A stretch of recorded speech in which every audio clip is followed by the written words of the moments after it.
on Facebook, so you can start anytime. Okay, hi, I'm Ken MacMaster, and this xEssentials class is about building a show network. All right, why this class? Pixel networks are not LoRa networks anymore. They're no longer dealing with serial being daisy chained one box to the next. Now we're dealing with TCP/IP and E11 subnetting, wireless, all these other things. So just like everything else in this hobby, there's many ways to accomplish it. Anytime I've been trolling the Facebook or the forums, I see that there's always 10 different ways to set up a show network. And so I figured what I do is I try and go over a few things, mainly which was going to be the common network topology, in which we discuss a few different ways to lay out your network. But unfortunately, I also have to go over some terminology.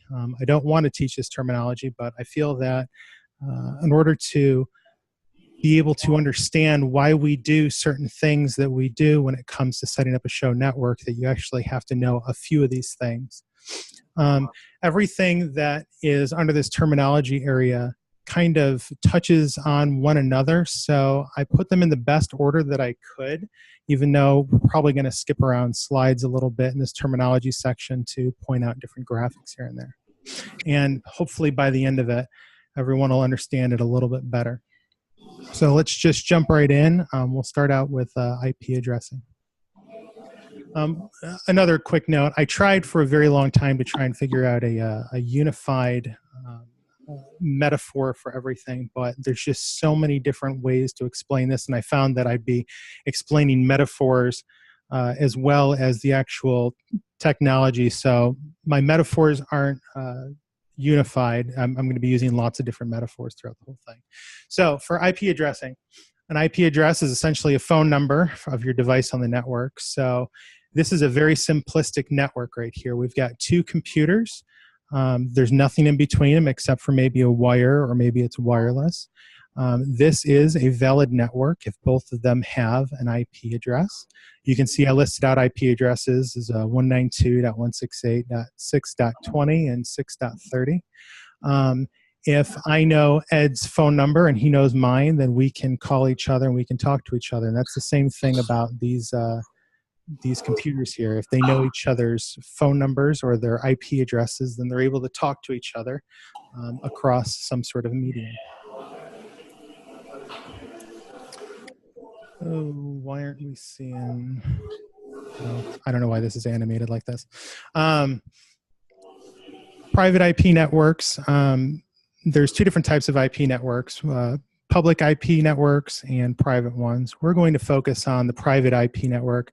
Specifically, we're going to focus on 192.168.0.0 network. And the reason for that is most of you for your show networks aren't going to be using a $3,000 Cisco router or switch or something like that. You're going to be using something you bought at Walmart or Fry's or Best Buy, D-Link, Netgear, Linksys, something along the lines of that. And when you get one of these routers, it's got the IP address of 192.168.something. So we're going to focus on that. There are three different classes of IPs, and I've listed them out here. There's the 10 dot number, that's Class A. The Class B is the 172.16 through 31. And then the last one is a Class C address. So for this Class C address, the first two sets of numbers are going to be fixed. We're going to be 192 and 168. Those things are just going to be fixed. It's always going to be like that, or for all intensive purposes anyway. For the number that is in purple here, this is your network number. So that number can be anywhere from 1 to 254. And every single time that you designate one of those numbers, that designates that you have a different network. The number that is in yellow is your unique ID on that network. So on the 20 network, this IP address is number 66. And again, you can be labeled 1 through 254 for this. Oh, I don't know why I did this. So the next thing we're going to touch on is DHCP. or Dynamic Host Configuration Protocol. And what that means is when you go and you buy your, I don't know if you guys can see my mouse or not, when you go and buy your Linksys router here, it's probably going to come pre-configured with DHCP already set up. And what that does is when you go buy a laptop or a desktop or your smartphone or whatever else, typically it's configured from the factory to immediately come out DHCP. And what that does is you take your laptop and you plug it into your home router, and it's going to say, hey, I need an IP address. Can someone configure me? And so what it does is it sends out a broadcast across the network, and it says, hey, I need an IP address. And then the server answers, and you can see this graphic that I hover over on the side in the yellow. The server answers, yeah, I've got an IP address. You can use this one. And then the laptop says, really, I can? And the server says, yeah. And once that happens, the laptop now has an IP address on the same network as the router, the home router. Same thing with your smartphone. Same thing if you go buy a Falcon or any of these other controllers. You plug them in, and they should automatically be configured for DHCP to automatically grab an IP address and start working on the network. Subnetting. Let me pull up the graphics too. I don't know why I did this. Subnetting is like different area codes. So when I lived in New York, my area code was 315. When I came down to Georgia, my area code became 678. In order for me to call someone up in New York in my hometown, I not only have to dial their 7-digit number, but I also have to dial the area code so that the phone system knows to go to that location in the United States. Same thing with the Georgia number. So when we're talking about subnetting, remember we talked about that this third number right here. This is your network number.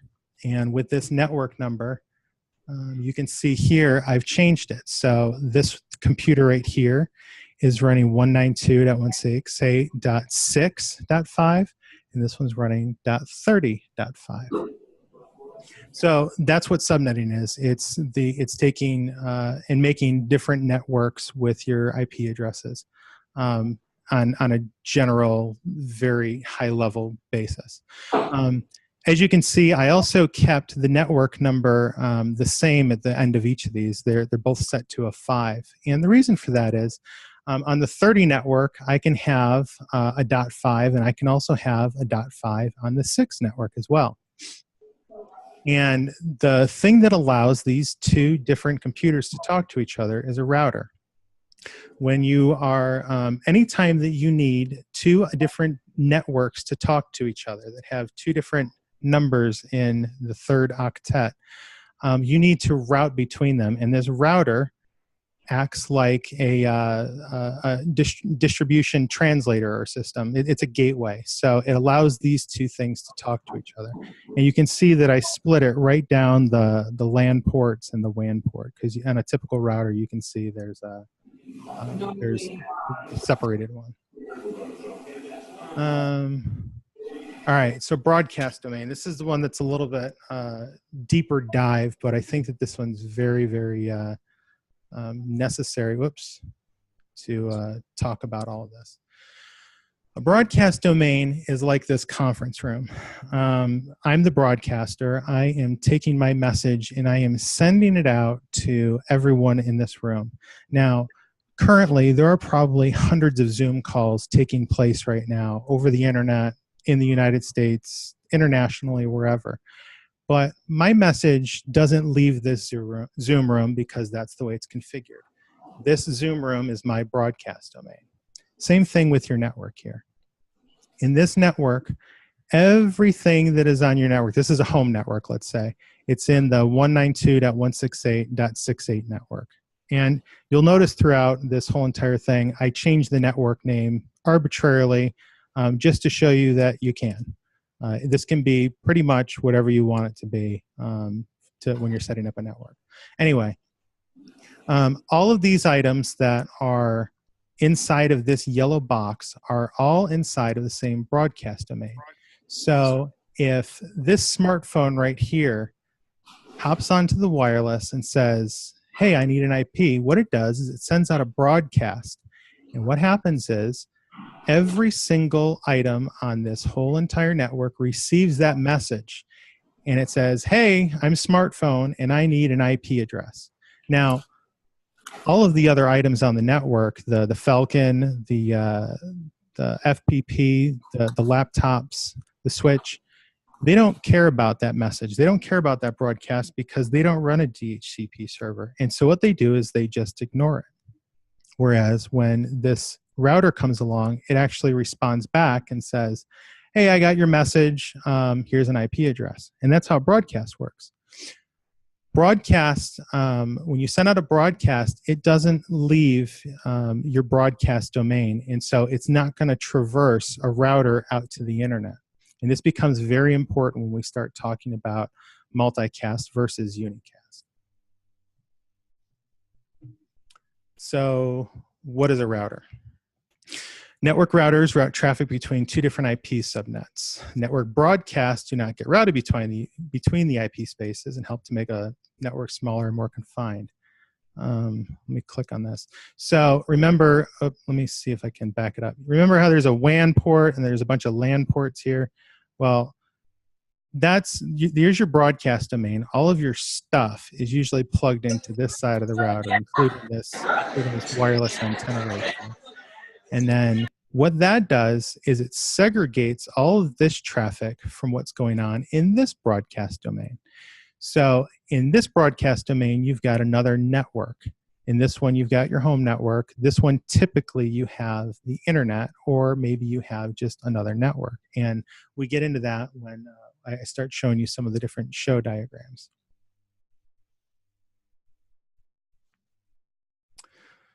So a network switch.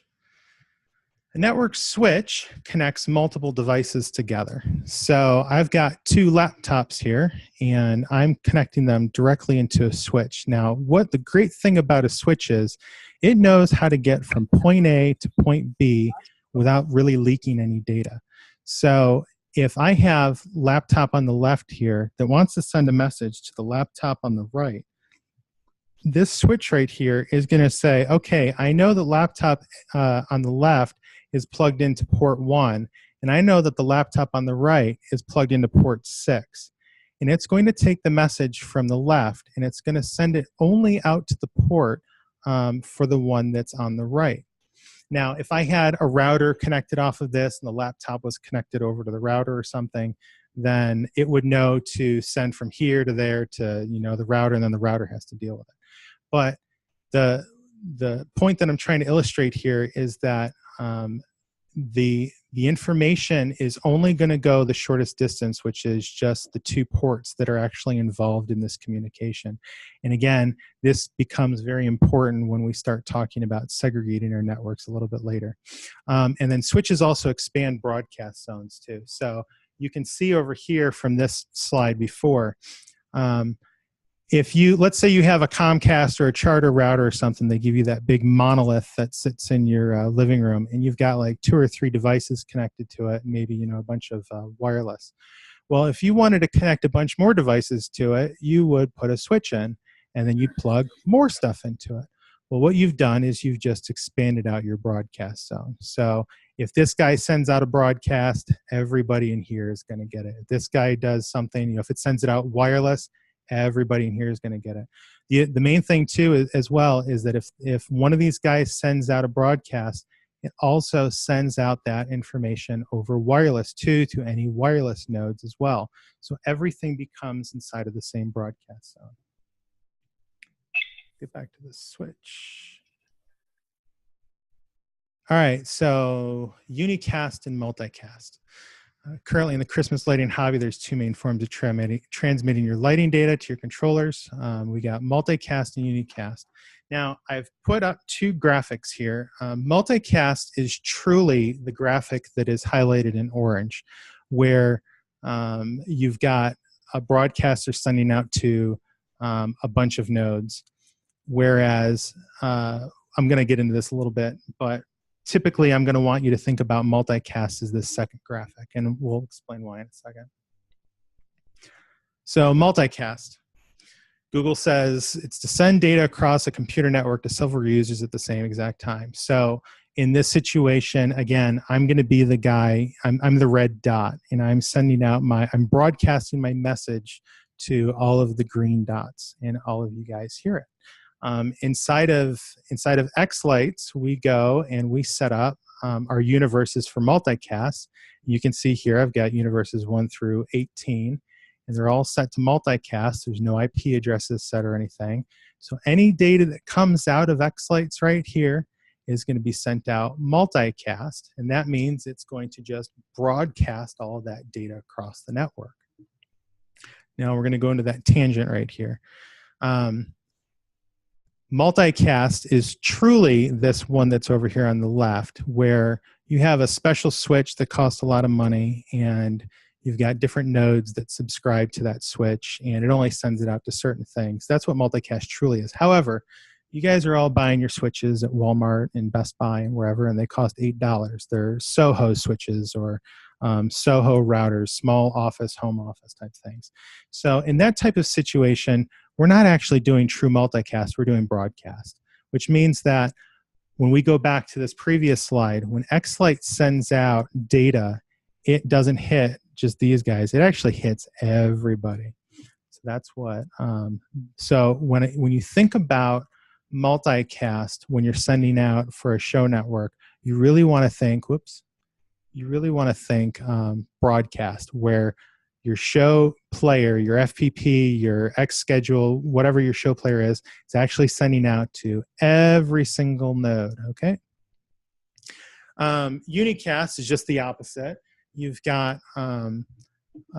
the show player, or myself in this situation. This would be if I was in Zoom here and I was the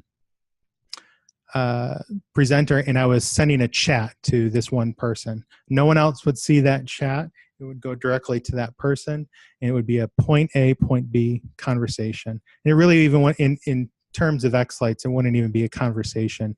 It's kind of like point A is yelling at point B, and point B is just complying.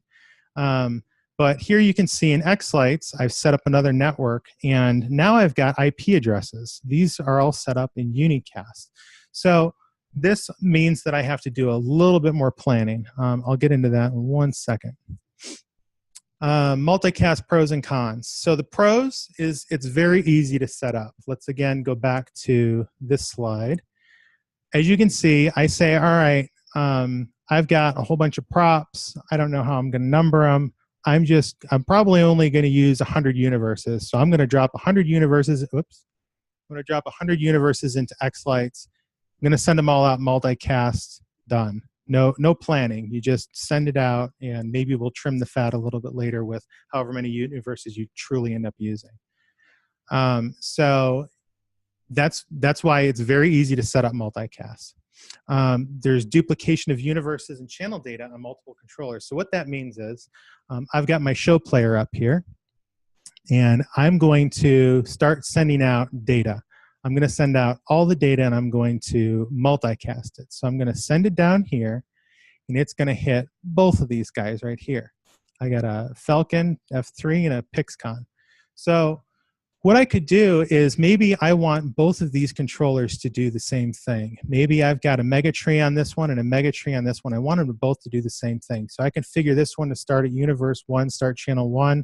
I set this one up to do the same exact thing. I'm sending out multicast data.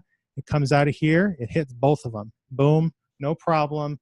No duplication. I didn't have to configure anything. I just had to say, hey, both start at universe 1, whatever. And I didn't have to address the data to go anywhere. The cons for this is that you most likely need a separate show network. And the reason for that is multicast, it becomes broadcast on this little $10 Netgear router. And so what that means is when I'm sending out the show data out of this guy right here, it definitely goes to these two, but it also starts hitting your Roku that's upstairs with your wife watching Netflix. And it also starts hitting your smartphone. So your kids are in their bedroom trying to play games, and your wife's trying to watch Netflix, and you're blasting thousands and thousands of packets a second, and everything just comes to a screeching halt inside of your network. And that's because you're flooding the network with a whole bunch of information and data. And so that's where your wireless becomes really unstable and unusable. Netflix doesn't work anymore, and just that you bring your network down to its knees. And it's because you're broadcasting. Remember, we've got this picture down here. We're broadcasting that data over our $8 Netgear switch, and it's hitting every single thing on your network. My network in my house probably has over 100 devices on it. So if I'm doing this, I'm sending that message out to 100 devices on my network. And that's one of the big cons of multicast. And that's why, one of the reasons why they always say you got to do a separate show network, because they want you to set up a multicast. Unicast, on the other hand, the pros for it is you separate IP network, broadcast domain. So you don't need a separate show network, because what happens is when I send out information from this one, it knows that it needs to go directly to this guy and no one else. So it sends this message to this one through this switch. And if it needs to send out data to this guy, it will do the same thing. It's not going to go over here and hit your Netflix, and it's not going to hit your kid's smartphone, so they should still be able to play their games. The problem with Unicast is it takes more time to dedicate to your setup. So again, if we go back to the Unicast slide, I actually have to do some planning here. I got to say, all right, well, my Megatree, it's going to be on the Falcon 3 controller, and that one's going to be located on 192.168.55.60. But my arches are going to be on an FPP in bridge mode, and that one's .70. And my Merry Christmas sign is on a SAN devices controller, and that one's .80. So I actually have to do some more planning, and I have to input that information right here. However, we do a lot of planning. We got to go know where that Megatree is in our yard. We got to know where we're putting those arches. We do a lot of planning anyway, so it's always a good idea to plan your network as well.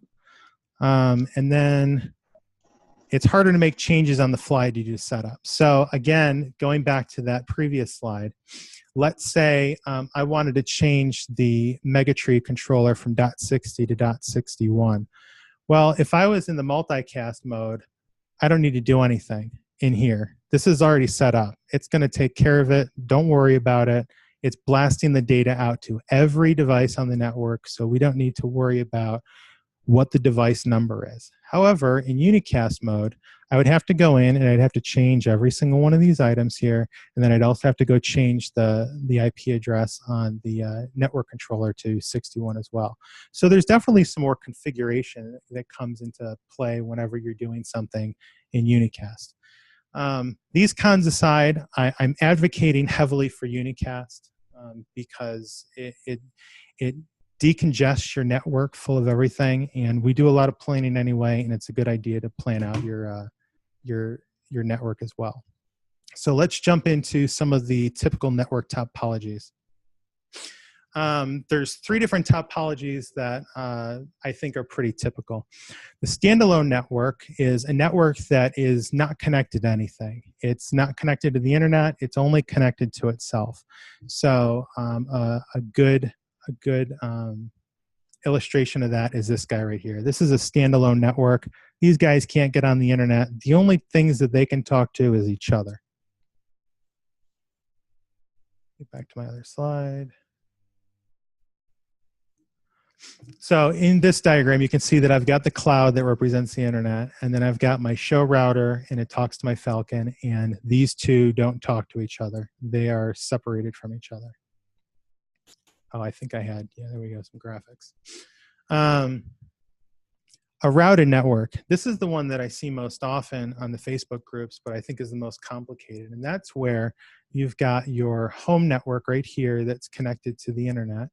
And then you've got your show network that's connected to all your hardware. And then through some voodoo magic or NAT port forwarding, wireless VPN, something, you bridge the gap between these two guys right here. And you're able to make this guy reach over here to get out to the internet. And the final one that I'm going to be advocating for, because I think that for simplicity's sake and just so that you can be successful in setting something up, the home network is the easiest one to set it up on. And what that means is that you're going to, by simplistic terms, you're going to plug everything directly into your home networks. Your controllers, your FPP, your show player, whatever equipment you have, you're going to plug that in your home network, and you're going to put that all into one broadcast domain in one IP space. So I'm going to go and show you a much more detailed version of each one of these so we can walk through and talk about them and ask questions about them later. So again, here is your typical standalone network. This is your show network. This is the network that you put out in your yard. So you've got your Falcons and your SAN devices and your Pixcons or whatever out. These things are all in the yard, and maybe this router is in your garage and this FPP is in your garage, or maybe you've got a laptop that's in your garage that's running X schedule. But this thing is disjointed. It can't get on the internet. You can hop on it with your phone maybe because you'll connect directly to this wireless, but you can't get on the internet. And this way you can control this guy here or control this guy here when you're standing out in your yard. But this is completely disjointed, and it's not connected to anything else. It's standalone. And I'm going to show you a second version of the standalone system.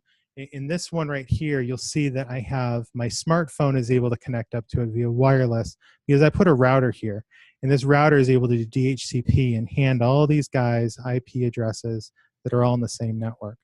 However, you don't need a router. You can go get an $8 switch from Walmart and do just about the same thing. In this situation, there's no DHCP server, but if I go set all these IPs up manually and static by myself and put them all in the same network, you can see I put them all in the 68 network this time. These guys will all be able to talk to each other. There's no router needed. We just needed a switch because we just need everything to be able to connect and talk to each other. The only downside to this one is that you can't actually get your phone connected to it because there's no wireless at this point. So you would have to use some sort of laptop or something directly connected up to your switch. So these are the simplistic, most simple version of a show network that you can do. If you don't want to do any type of unicast and you want something that's just simple and that just works, one of these two items will work great, and they work great with multicast. And you can see that they're all inside of the same broadcast domain, this big yellow box around here.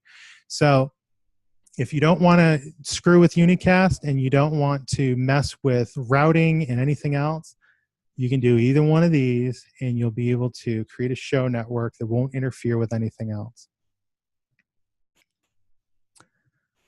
So this is a routed network. This is the next type of routed or network, and this is the one that I see an awful lot. This is where you have two routers and you use Magic, Voodoo, or NAT, VPN, or something to make the two talk to each other. Again, as you can see, we've got the yellow broadcast domain that we have here. These guys can all talk to each other. They're all on the 99 subnet. So each one of the things that are inside of this yellow box are on the 99 network. And these guys are out in your yard, and maybe one of these is in your garage along with this guy here. And you've got your smartphone and it connects. This piece, this yellow box, looks exactly like the standalone network from right here.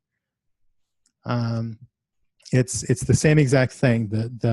The caveat here is we want to be able to get on the internet with it now, or maybe we want to be in our house on our sequencing computer, and we want to be able to configure this Falcon right here, or we want to be able to set the scheduler inside of the FPP. So somehow we've got to make a connection between the two. And I put this red link here, and I made it red because I said maybe this exists and maybe it doesn't. Maybe this, you're connecting your WAN port to a LAN port over here. Maybe this doesn't exist, and maybe you have this computer has wireless, so it's directly connected to your home network via this IP address. See, I got the 44s. And then maybe a wireless back over to here, and it gets an IP address on that network, so this one can connect to two. And you could even put the phone in a few different situations if you wanted to as well. This is extremely convoluted, I think. It becomes very intense for someone who's not familiar with this type of thing. And IP addressing can get hard, especially if you start doing port forwarding so that you can try and maybe, let's say, hit the FPP from a wired link from this guy here. Here's the same exact network, except instead of the home network connecting out wireless to this one, we're going to show you the FPP instead is connecting back up to your home network. So again, you can see everything in the yellow has got a 99 and is in the broadcast domain of the 99. This FPP is going to be able to talk to this router over here, which in turn can talk to this computer and this smartphone here, and therefore they can all communicate. Or again, maybe you can have this hard line between the two. So I feel that these are both pretty convoluted setups, and I opt not to do them. However, the biggest reason that most of the people want to use this situation is because they don't want to use Unicast.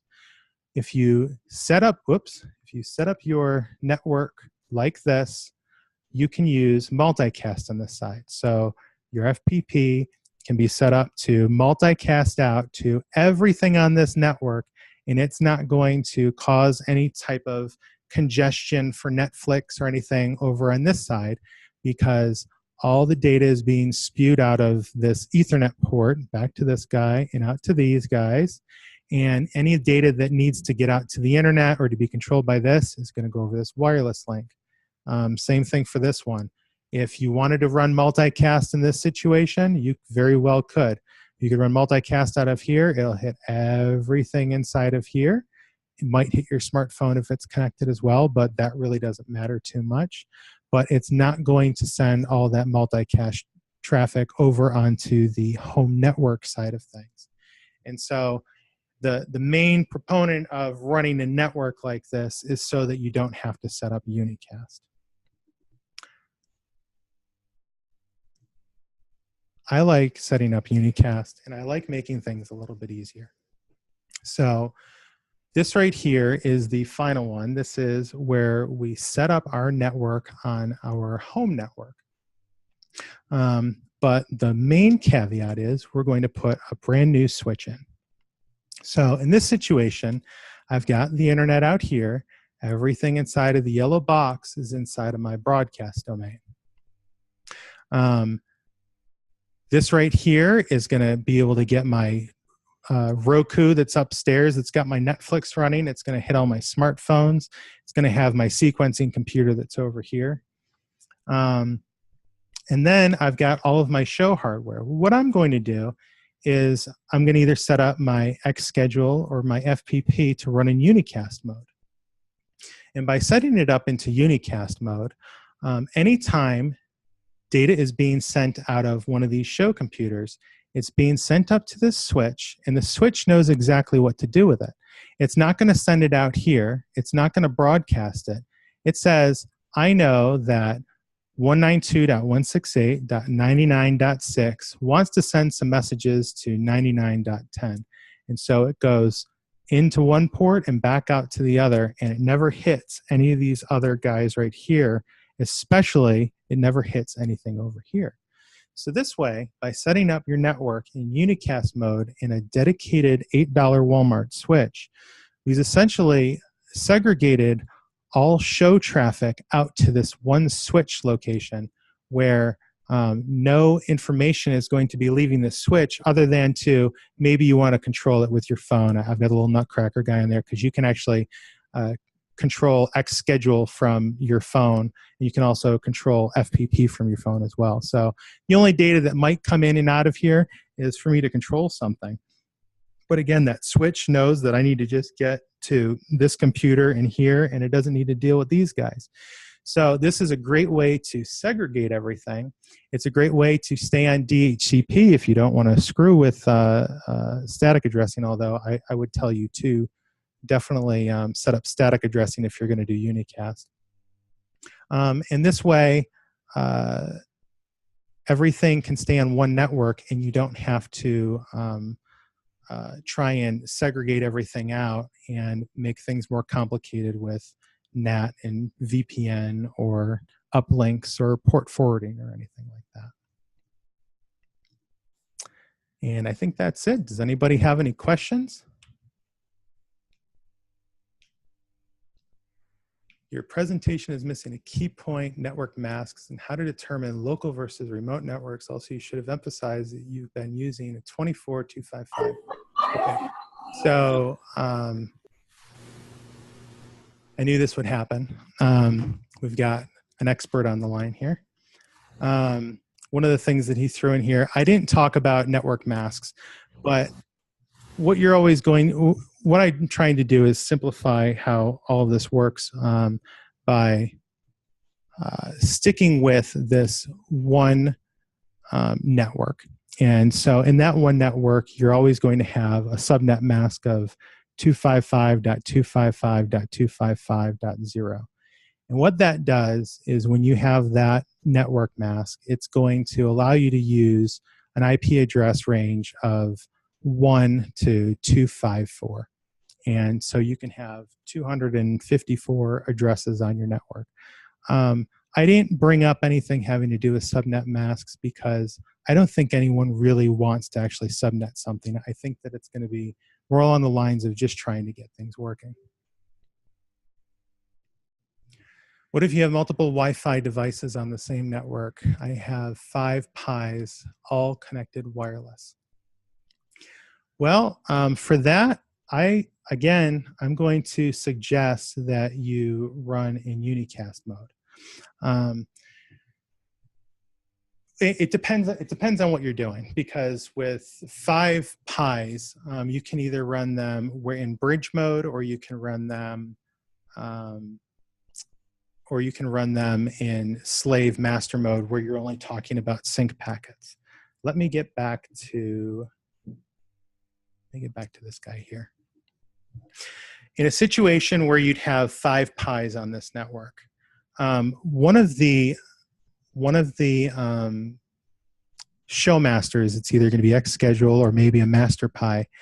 It can do 2 things. It can send out the information that needs to hit those other 4 Pis via E131, and where you're actually treating the Pi as a controller. Or you can do a network sync packet. And what will happen there if you do a network sync packet? Typically, you could have the Pi hardwired into the network here, or you could put a wireless card into it. If you put a wireless card into it, the Pi is actually going to get connected to this thing, and it's going to leave this switch. However, the packet that's being sent out, it happens once per second, and it's a very small amount of data that's being sent out. So having a heartbeat signal come from your show player, leaving your network switch and going out your wireless shouldn't be any major detriment. It's not like having thousands and thousands of packets of E131 data being broadcast across your network. I hope that answers the question. How can I set up some type of troubleshooting tool on my network that could look for intermittent drops? I have some issues last year, and I think it may have been due to intermittent drops in my wireless. I'm a wired guy. I've been an IT guy for probably around 20 years, and I hate the wireless technology. I think it's terrible. I hardwire all my cameras. I hardwire all of my controllers. I hardwire everything. Because wireless just isn't very stable. Especially, I don't know if this happens for other people. I have 4 20-foot trees in front of my house. And so it used to be that, during the year, I'm able to hit the garage door button from halfway a mile down the street, and it'll open up my garage door. But Christmas time, I have to be sitting right in front of the garage in order for it to open, because the wireless signal gets blocked. I've put a Pi into a mega tree before with wireless, and you can't talk to it because you've essentially created a Faraday cage around it. So again, I don't know how you'd really set up to check to see if you're dropping things. When it comes to Pis and using a sync packet, it's supposed to be able to keep sync and drop those sync packets all the time, and then pick right back up and start working again when it does find the packet. So I'm not sure that I can do too much for you there, but I can tell you that hardwiring, you probably won't have nearly as many drops. Only 5, I have 12, not a problem. What about the situation where you have multiple FPPs connected to controllers, but only one router? Does the FPP wireless and wire need to be on different networks? Okay. You have multiple FPPs running connected to controllers. So what he's talking about here is this, let's do this. So what he's talking about is this guy right here being connected directly up here and then having a wireless signal that's going back to the router and having multiple ones like this. In this situation, yes, anytime that you are routing between two interfaces, so in this situation, let me hit this button again. We'll go to the very end so we can make it full screen. In this situation, when you do something like this, you're actually routing between two interfaces. You're switching between two IP networks. So you're going to want to have one of your IP networks is going to be your home network. Let's say it's on the 99, right? In your PIs, all of the wireless PIs, you're going to set the wireless card to be on the 99 network. However, you're going to put it to be able to route between two interfaces. And what you're going to want to do is set up a different network on the Ethernet side of this so that you can actually route between the two and translate between the two different IP addresses. So if you've got 99 on the wireless side, maybe you want to set up 102 coming off the Ethernet and set this guy to 102 as well. Technically, you probably don't have to create a different network. Actually, yeah, I think you would. You'd have to create a different network for each one because you also have to set up a route. You're gonna have to go use some of the advanced settings inside of your router to set up a route. So when this guy right here talks to your router and says, I need to get to 192.168.102.3, let's say. The router needs to know how to do that. Right now, the only thing the router knows how to do is it knows how to do the 99 and the public network. It doesn't know about other internal networks unless you tell it that it needs to know. So what you would do is you'd set up special routes inside of here and say, okay, if you want to reach the 102, then you're going to go hit number 18 to find 102 on the other side. And if you want to hit number 103, you're going to go hit this other pi that's number 19, and it's going to find 103 on the other side. So you're going to have to set up a whole lot of networks, and it gets very, very tricky. I see what you're doing, trying to make each one of your controllers wireless. It just becomes a little bit of a mess, but it's definitely doable. And you can still have it all within the same broadcast domain. You're just going to have to do some heavy routing inside of your router or inside of your computer to do that. I hope that answers your question. Run a master slave. All Unicast worried about bandwidth on the home network. So again, if you're running all Unicast, go get yourself an $8 switch and put your whole entire show network on that $8 switch. You can go get them at Walmart. They're cheap. You can get them on Amazon. They're cheap. Get a TP-Link, hook all your stuff up to one switch, hook that back into your network. If you do that, none of your show traffic is really going to leave that switch. It's especially if you do it Unicast. It's all going to stay on that switch and go out to the respective controllers, and it's not going to flood your home network. I run a setup like this. I have somewhere around 150 universes that I'm using, and I don't have any issues doing a setup like this. Dan, you can just set up the machine, realize possible, amen, wired. Amen wired. Yeah, I like that. Actually, from safety standpoint, it's always better to split your home network and show networks having some Wi-Fi between them. Okay, so yeah, safety between them, that has to do with, do you want to run your network cable outside and someone be able to plug in? That's up to you. Hi, I'm new to xLights and Falcon this year. I have 2 desktop computers. I use one not connected to the net, only for my show. Can I run 2 Falcons without the net? Yes, you can run. The Falcons will run. They don't need internet to run. Unlike a Pi, and the only reason that you need internet for the Pi to run is that if you want to use the scheduling piece of it, because unless you have a real-time clock connected to your Pi, every time it boots up, it doesn't know what time it is. And so it starts out probably in 1970 somewhere. And so trying to use a scheduler on a Pi without a network connection or without a real-time clock, the schedule will never work. However, the Falcon doesn't really need to know what time it is. It just needs to receive data. So it's kind of irrelevant for the Falcon part of it. Otherwise, there is stability. Electrical separation, that's what fiber is for. Does it help to have the home wireless on 2.4 band and the show on the 5 band? It depends on what you're doing with the wireless. If you have SB sticks, let's say, you're going to be sending E131 data over wireless. And in that situation, I don't want you to use this setup because you're going to be sending a lot of information over your wireless, and the rest of your network will most likely suffer from that.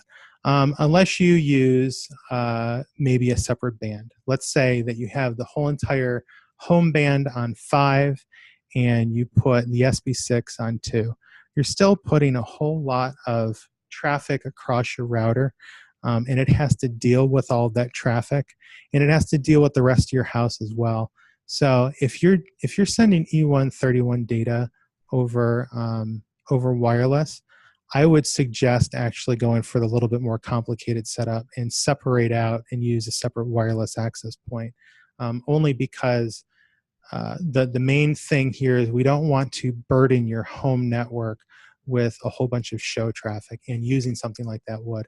Now, if you're simply sending out sync packets for Pis or for remote, xSchedule can actually run in remote mode, and it can receive sync packets.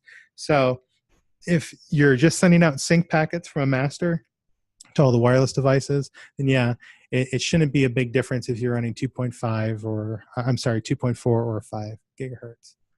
I hope that answers your question. So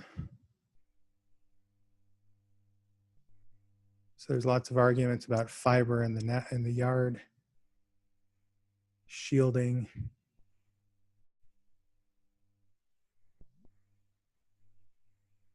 I think that's about it. Does anyone have any questions? Should I, let me close this out. You can stop recording at any time you want, Ken. Okay.